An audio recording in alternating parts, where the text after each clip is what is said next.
Charlene Shabangu was admitted in and out of hospital for a while. She did this in secret without the knowledge of her family. Not that she was sick, but she was forever in hospital to nurse the bruises on her body which were left after her boyfriend and the father of her child, Sandile Gamede, allegedly violently assaulted and abused her. When her father, Clifford Shabangu, found out, he was fuming, like any father would. He told her to leave him. Charlene gathered all her strength and dumped Sandile. She packed her bags and went back home. Little did she know that her freedom would be short-lived. The following morning, Sandile came to Charlene's house. He wanted to speak to her, and when she stood her ground, Sandile allegedly assaulted her. He hit her, he stabbed her repeatedly, and then drove over her with his car 2 times.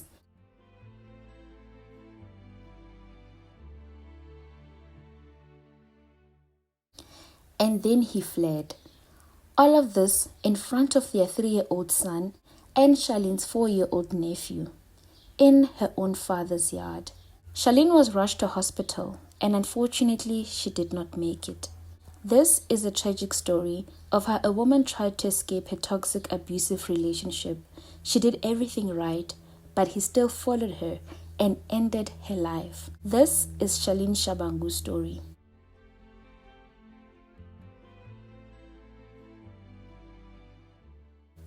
Welcome back to True Crime Julia.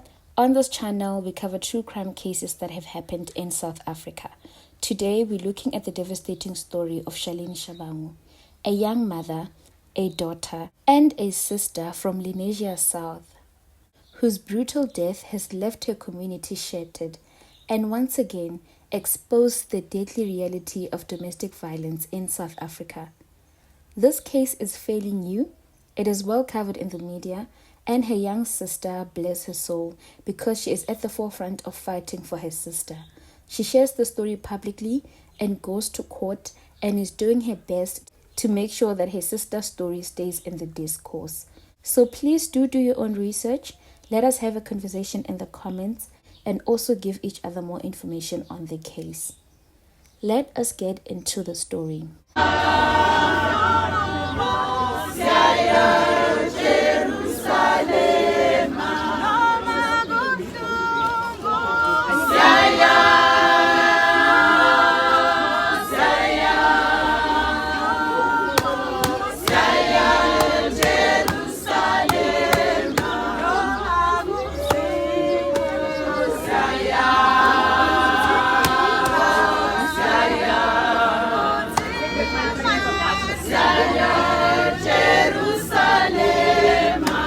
Let's start by getting to know who Charlene was.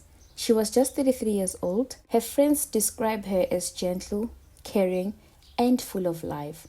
A woman who loved her family deeply and adored her young son.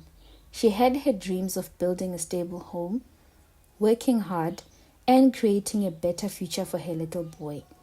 But behind closed doors, Charlene was fighting a silent fight, one that too many women in South Africa know too well.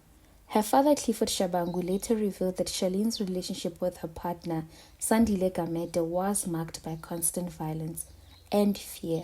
He said the family had advised Charlene to leave, and then Clifford later found out that the abuse was worse than he realized because his daughter was in and out of hospital several times while staying with Sandile. On September 1, 2025, Charlene finally found the courage to leave. She packed her bags, took her child, and returned to the safety of her parents' home in Lenasia South. But her safety was short-lived. The next morning, September 2nd, Sandile allegedly arrived at Charlene's home.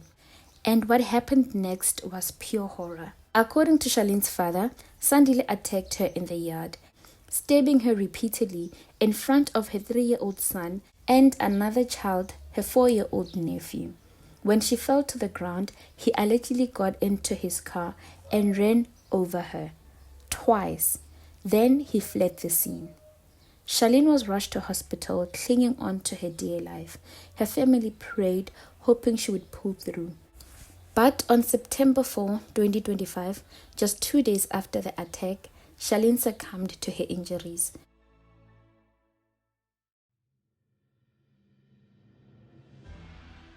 She was laid to rest on September 14, a day that will forever haunt those who loved her.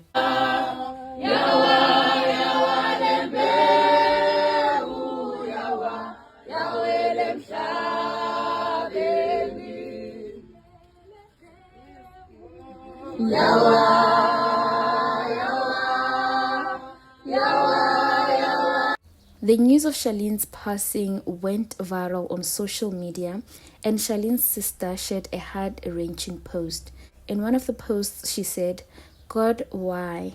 Did she deserve to die like this? Why did my 4-year-old son deserve to see this?" So the 4-year-old nephew that was with Charlene's 3-year-old son when the incident happened is his sister's son. She continues to say that her child is traumatized.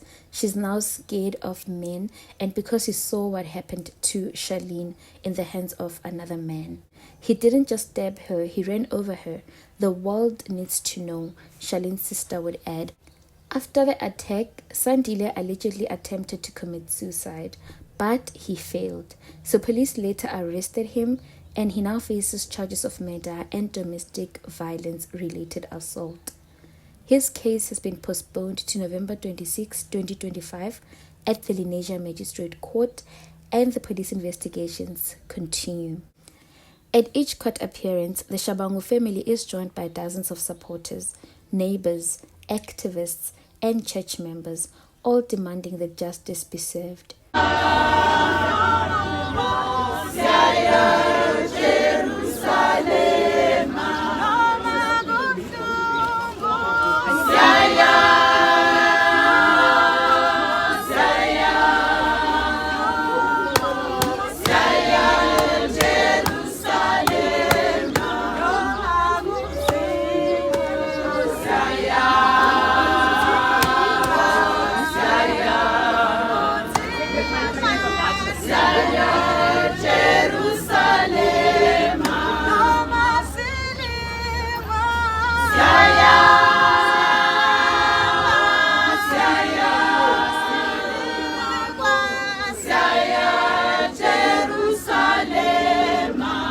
Charlene's family say they will not rest until her killer is sentenced.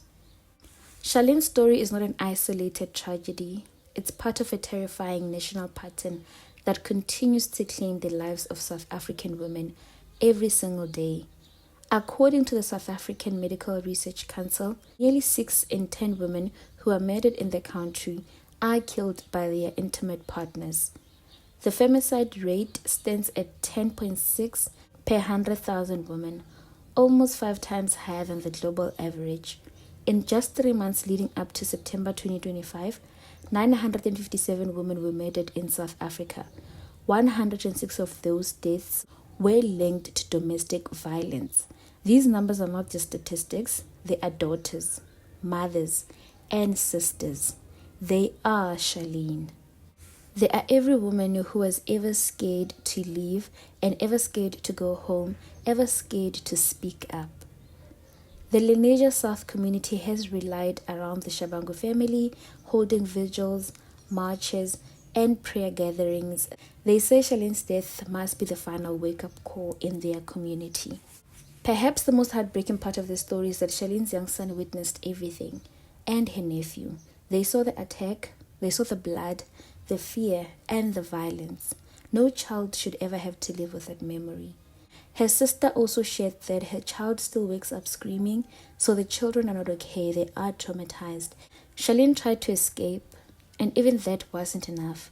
Her story reminds us that living an abusive relationship isn't easy. It's dangerous, it's complicated, and too often it is fatal. But it also reminds us why we must speak up, support victims, and hold abusers accountable, because silence only protects the perpetrator, never the victim. As the case against Sandile Gamede continues, the Shabangu family and an entire nation waits for justice.